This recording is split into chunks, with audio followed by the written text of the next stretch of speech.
Thank you. I sure hope River West gets back on here okay. All right, here we go. Welcome to Ability MKE Now. We are a show all about integration, and I am waiting for our host to come back on here. But while I am doing that, I'm going to get my record going. So, welcome to Ability MKE Now. We are a show all about integration, bringing people with disabilities and people that don't have a disability together, enjoying life here in the Milwaukee area. We all have different abilities, and here at Ability MKE Now, we dive into this topic of diverse abilities. The concept of disability hits a wide range of possibilities. We could be talking about physical or mental disabilities, the deaf and hard of hearing community, blindness, chronic pain, mental health diagnosis, goals of substance use reduction, and the list goes on. We all have our own experience with disability, whether it's our own or with people we know or people we encounter in our daily lives. Here at Ability MKE Now, we break down the barriers and celebrate the ability in all of us. I am so glad to have a wonderful friend joining us here tonight. And I have the pleasure of introducing Miss Debbie Hayes. She has gotten to be quite a good friend uh, for, gosh, I don't even know now if it's just been over the last few months, but we Mhm. have done quite a bit together recently. And We have. I'm excited to share her with the world here. So, Debbie, come on in and why don't you go ahead and introduce yourself? Tell everybody all about who you are and what you all do, because it's something that I think a lot of people will relate to and enjoy hearing more about. Okay. You sure you want the whole story? I'm old, you know. I'm I in can. it. All right. Well, I'm not from Milwaukee, but I've been there, and it's very nice. And I grew up in Kansas. I went to the University of Kansas, actually in phys ed, but also special ed. And believe it or not, special ed was just starting then.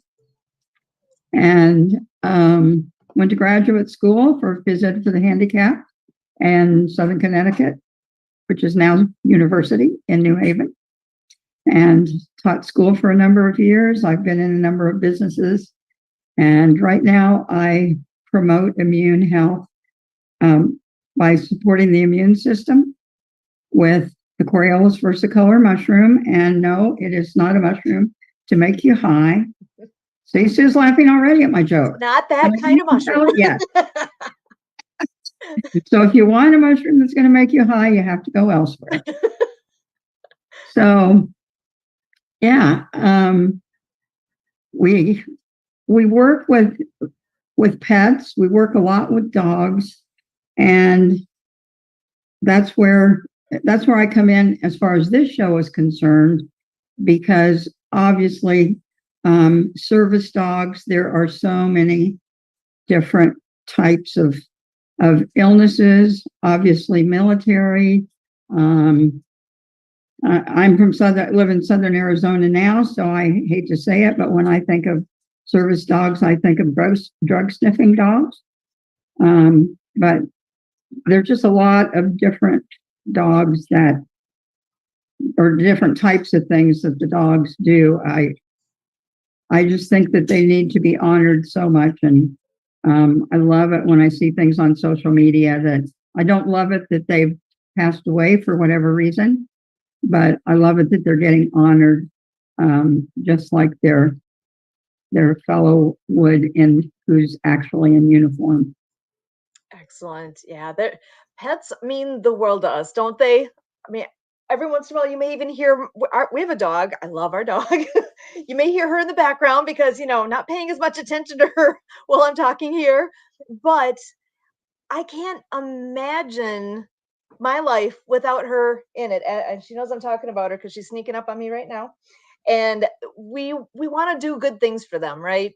We all want to make the best possible life for them. They rely on us, and we have to make good choices for them, with what they eat, with their nutrition, with their exercise, all those things.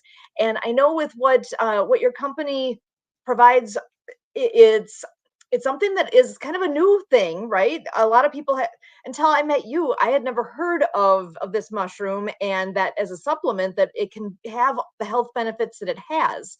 So do you want to talk a little bit more about what those potential health benefits are? And I know there's not like the FDA, there's not official approval, all that kind of stuff, but anecdotally, the number of stories I've heard has been enough for me to be interested.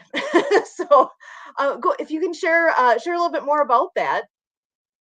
Yes, and I think it's so interesting that you talk about it being new because Not right to me too. the first recorded history of the Coriolis versicolor mushroom was in the 1300s in the Ming Dynasty. So yeah, neither you nor I were alive to verify that. That was a long time And ago. This has massive history.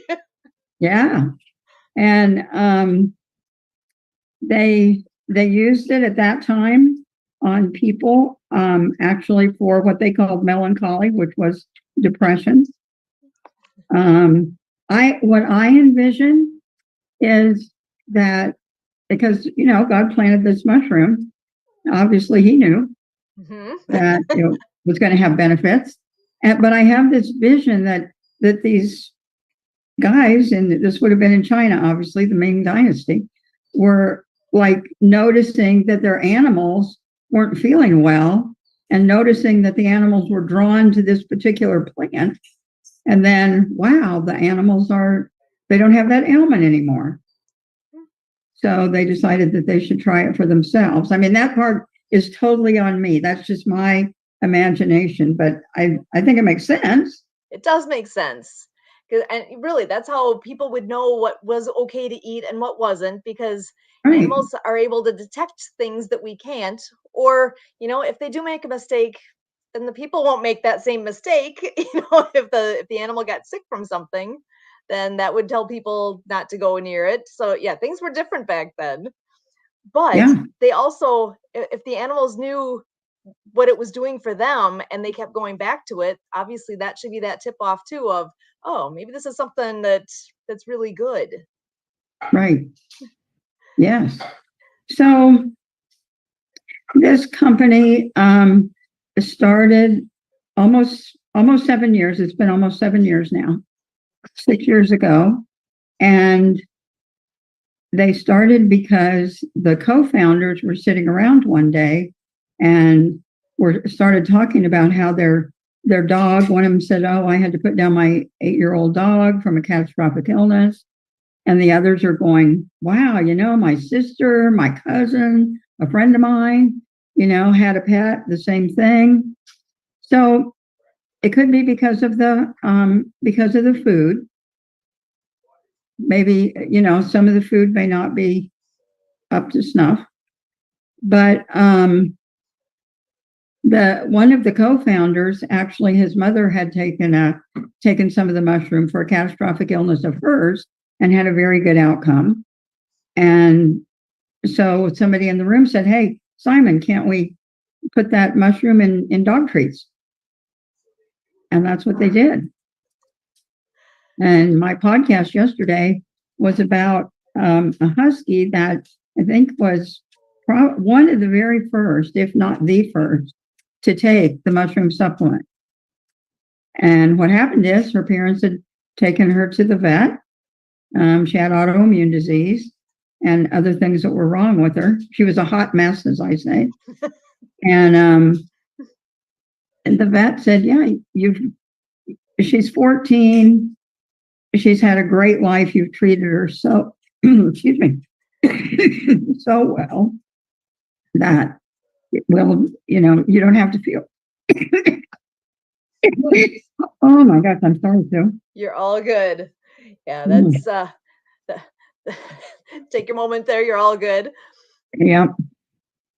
So, where was I? The husky. What? The husky.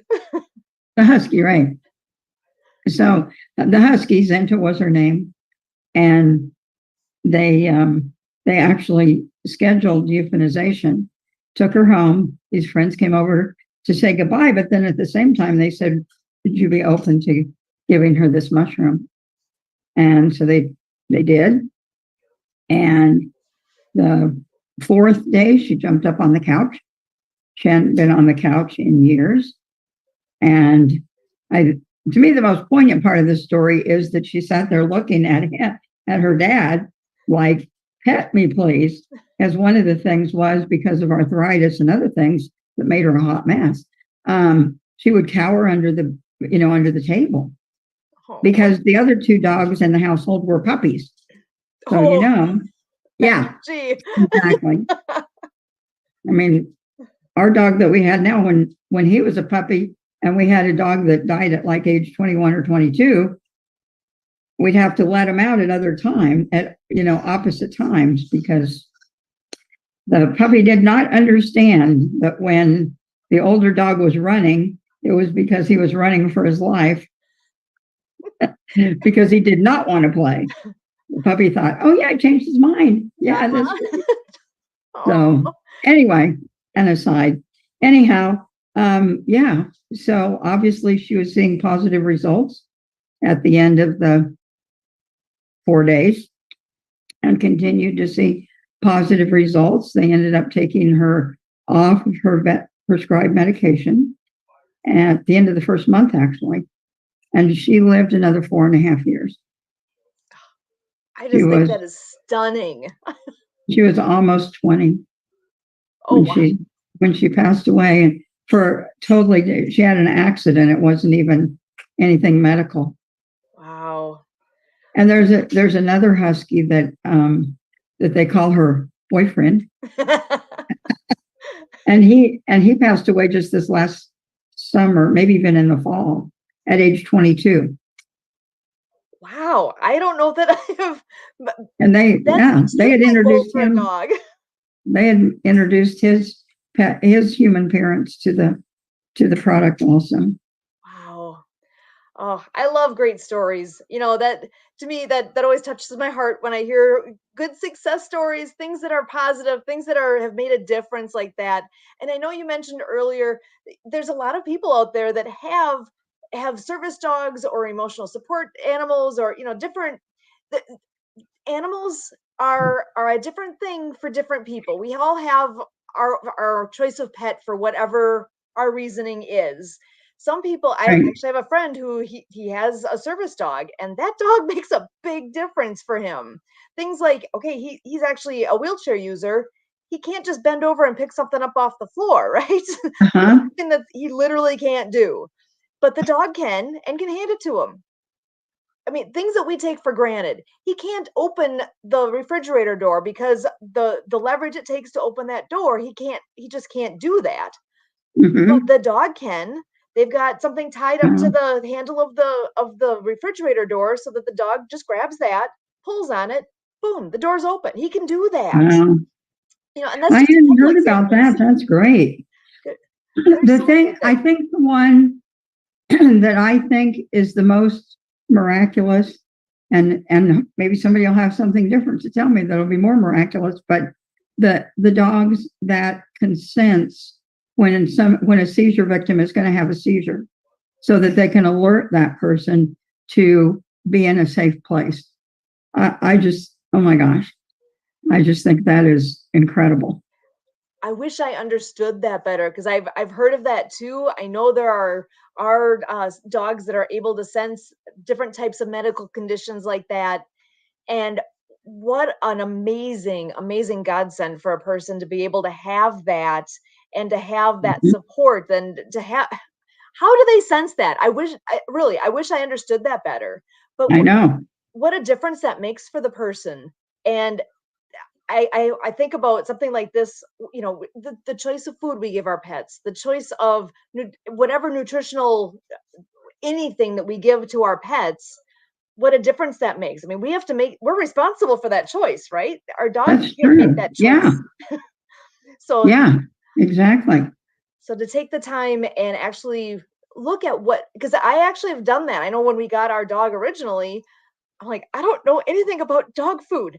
I had to do a lot of quick study to figure out, why do I want this one or that one? Because there's a lot of them. So why am I choosing the one I'm choosing? And Right. it's hard to know, right? There was a definite learning curve. Or Yeah. I could have just said, I'm just going to go get whatever's cheapest. I could do whatever. We have that choice, right? But Yes. that is something that I took seriously, because I need to do the best I can for her, because I expect it's a two-way relationship here, right? I'm pet mom. So Right.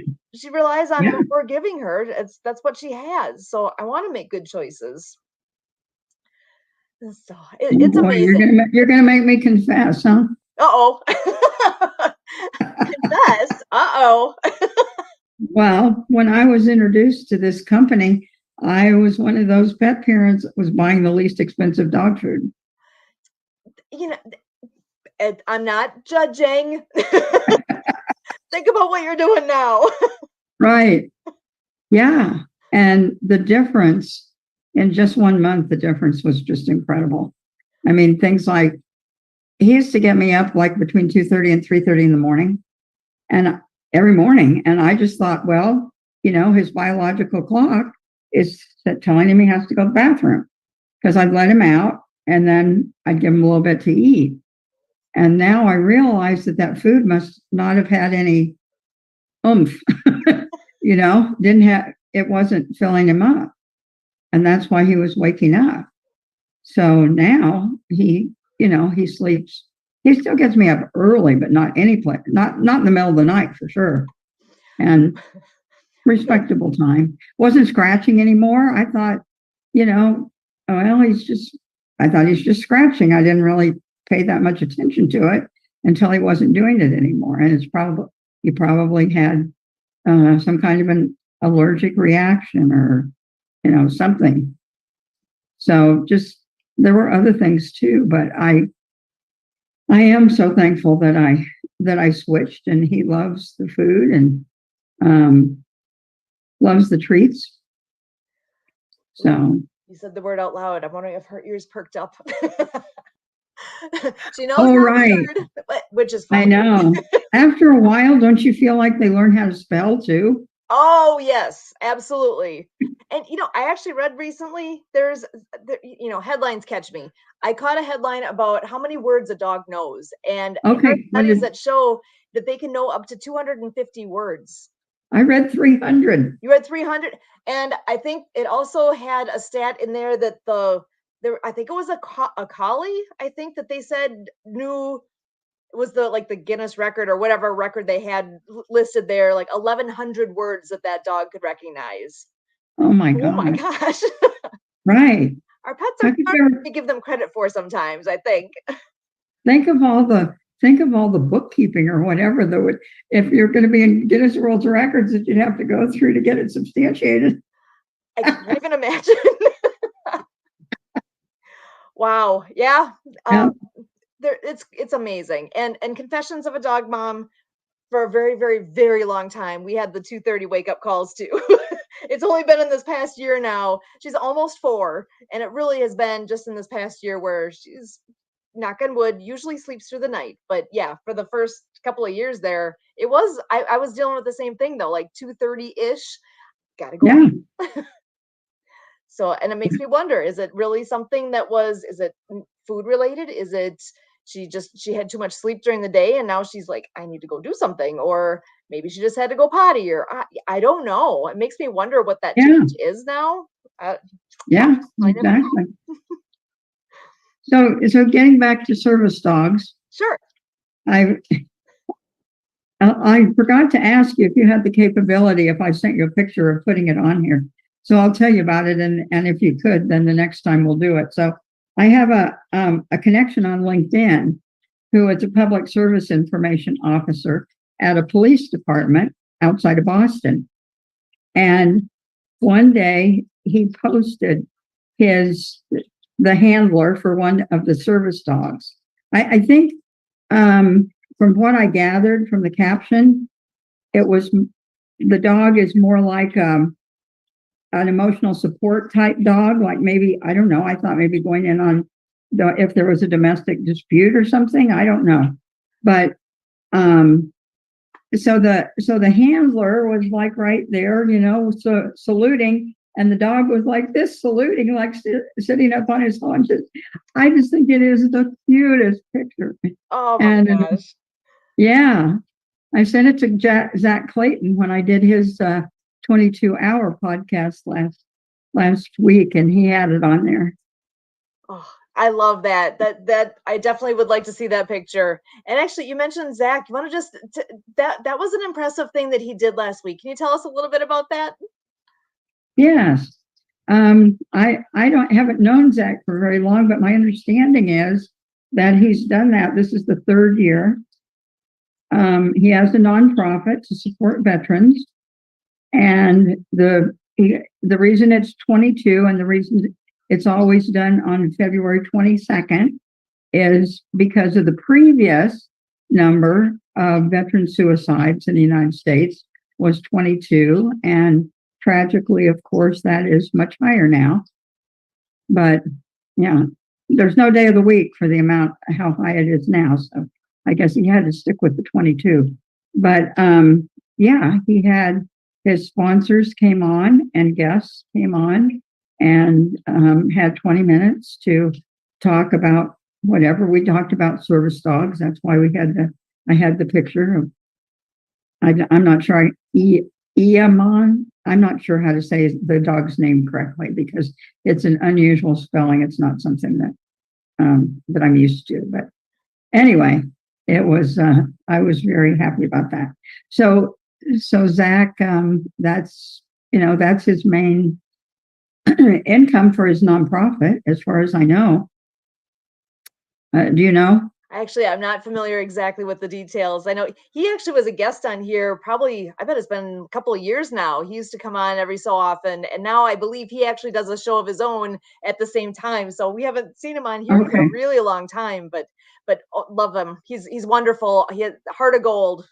He's doing so many good things.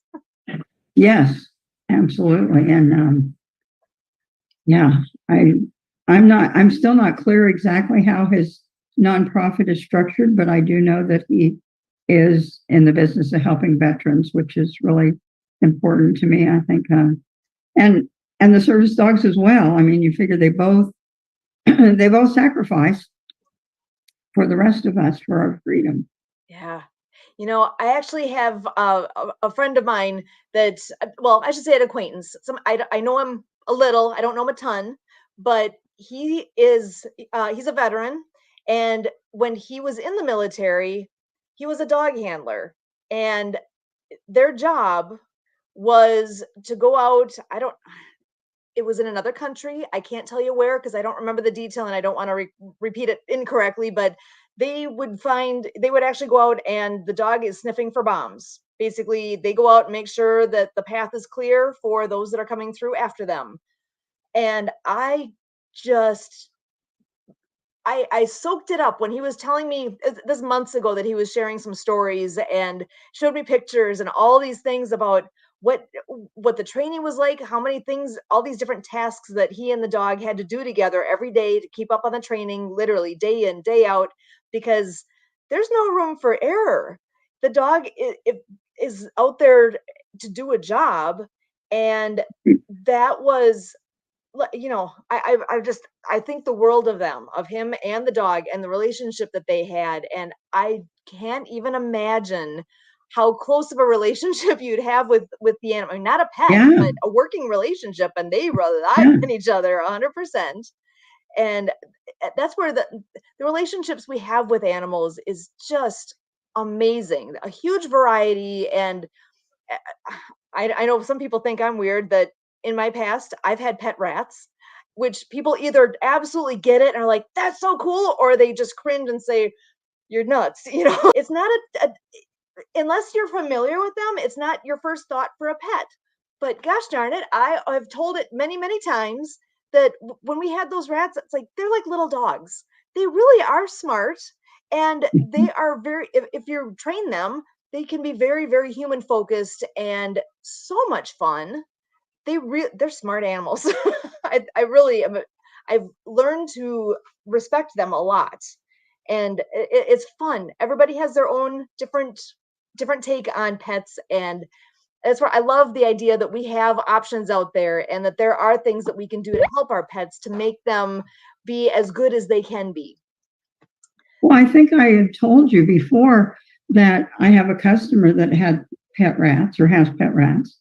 And actually, I haven't called her for a while. I need to talk to her and find out how she's doing. But um, so what happens with the mushroom is that it actually boosts the immune system so that the body can heal itself. But that really applies to animals or humans who are sick, or if they're well, they might take them so that they don't get sick, right? Mm-hmm. So she actually bought the pill for humans that is a capsule so that she could open it up and give them some of the powder because she wanted them to live a good long life. They didn't have anything wrong with them, but she was just she was very conscientious and looking after their well-being. I love it. So Yeah. I want to make sure we let people know where they can find more information, because this is something, like I said, for me, it was something where I'm a researcher. I'm by nature, I'm a science geek. That's my full-time thing. I do science, and I always have to look things up and figure out all the ins and outs. And so anybody who's interested in more information with this particular product that you're talking about can be found at online really easily at debspets.com. So that website again, Deb's Pets, DEBS, because this is Debbie we're talking to. So it's debspets.com. So information is there, so you can find out what the heck we're talking about. And it is, it's a great thing that I've gotten to know you so well in the last, I don't even know now, several months. Yeah. It's been over a year. We even I don't think it's been over a year, but we have the 12 o'clock shakedown where we get to that's true. do that as well. I know we've mentioned that on the show before, but 12 o'clock shakedown, it's literally 15 minutes of music and motion, and it's kind of fun, isn't it? I think so. I have an exercise goals actually through my life insurance company, and I get things like get my Apple Watch paid for if I do a certain amount of exercise and stuff. So if I'm not going to the pool, I like to get on 12 o'clock shakedown so that I can boost. Because if you're doing exercise with a group, you're going to do it better than if you're doing it on your own. You're going to work a little harder. It is a very low impact program, but I still know that I work harder than when I'm doing it on my own. Yeah, and for me too. The thing I always tell everybody about it is it doesn't matter what your ability or disability is. If you're on there, if you watch Sue and you see something totally different than what she's actually doing, and you're doing this when she's doing this, whatever, then it doesn't matter. I mean, it's definitely a no blame exercise. It's to be fun. It literally is to get moving and have that accountability to come back every day. That's part of with me too, because I don't know that I would, that's a big piece of my exercise, which it's not a lot, but it's something. It's something. Right. It keeps me moving. So, Deb, it has been so much fun having you on here today. Debbie Hayes with Deb's Pets. And this has been such a fun time. I always love having a chat with you. So thank you so much for being here tonight with AbilityMKE Now. As always, we will see you next time, and we thank you.